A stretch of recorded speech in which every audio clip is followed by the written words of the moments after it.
Pada Perang Dunia Pertama, tepatnya pada sekitar tahun 1917, pasukan Jerman pertama kali menggunakan senjata gas beracun berwarna kuning bernama sulfur mustard atau lebih dikenal sebagai gas mustard.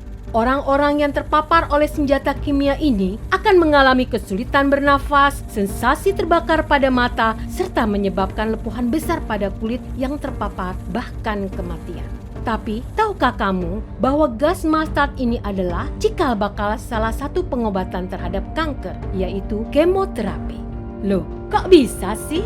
Bagaimana caranya senjata kimia ini bisa menyembuhkan kanker? Lalu, apa sih kemoterapi itu? Hai semua, saya Emma, dan inilah Curious Emma.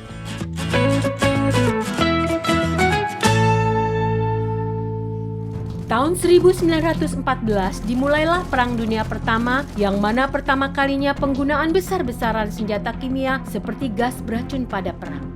Senjata gas kimia mematikan seperti fosgen dan klorin banyak merenggut nyawa pada saat Perang Dunia Pertama.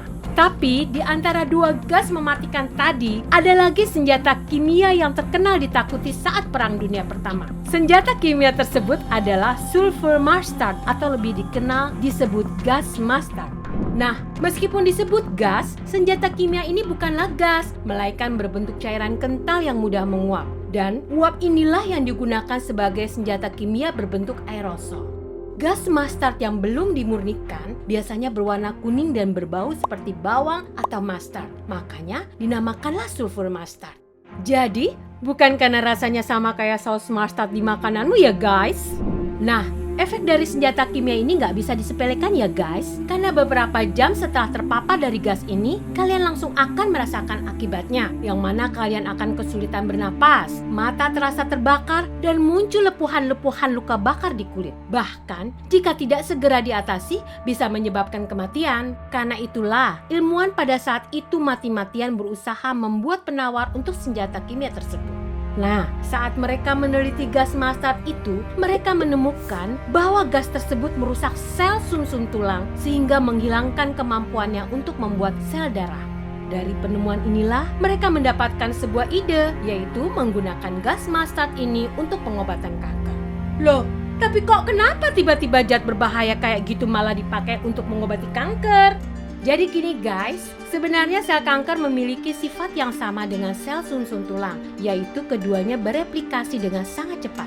Nah, dari sifat yang sama itu, peneliti berhipotesis kalau gas mustard ini dapat secara efektif membunuh sel kanker tersebut. Dimulailah percobaan di tahun 1930, di mana dimasukkannya turunan gas mustard ke pembuluh darah vena seorang penderita tumor. Dan benar saja, tumor tersebut mengalami regresi atau pengecilan. Dan dimulai dari situlah, butuh waktu dan banyak percobaan yang dilakukan untuk menemukan perawatan efektif dengan efek samping yang minimal. Hingga akhirnya, di akhir Perang Dunia Kedua, mereka menemukan apa yang kemudian dikenal sebagai obat kemoterapi pertama. Nah, mungkin kalian bertanya-tanya nih, gimana sih cara kerja kemoterapi? Kok bisa sih untuk menyembuhkan kanker? Jadi gini guys, obat yang biasa digunakan pada kemoterapi, contohnya seperti turunan sulfur mustard ini disebut juga sebagai senyawa sitotoksik, yaitu senyawa yang beracun bagi sel hidup.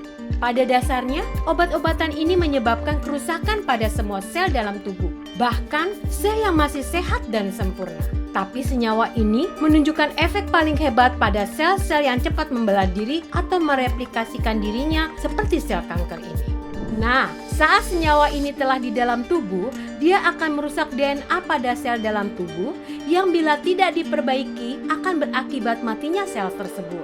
Karena sifat sel kanker menggandakan diri dengan cepat, dia akan terekspos dengan senyawa sitotoksis lebih cepat. Dan dosis yang lebih tinggi dari sel lainnya, akhirnya sel kanker akan lebih cepat mati. Saat sel kanker itu telah mati, maka diberhentikanlah dosis dari senyawa sitotoksik itu agar sel-sel pada organ tubuh dapat memperbaiki dirinya lagi guys. Wah, keren banget ya.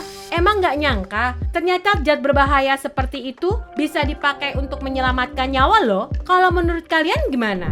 Share di kolom komentar di bawah ini. Dan jangan lupa klik like dan subscribe-nya ya.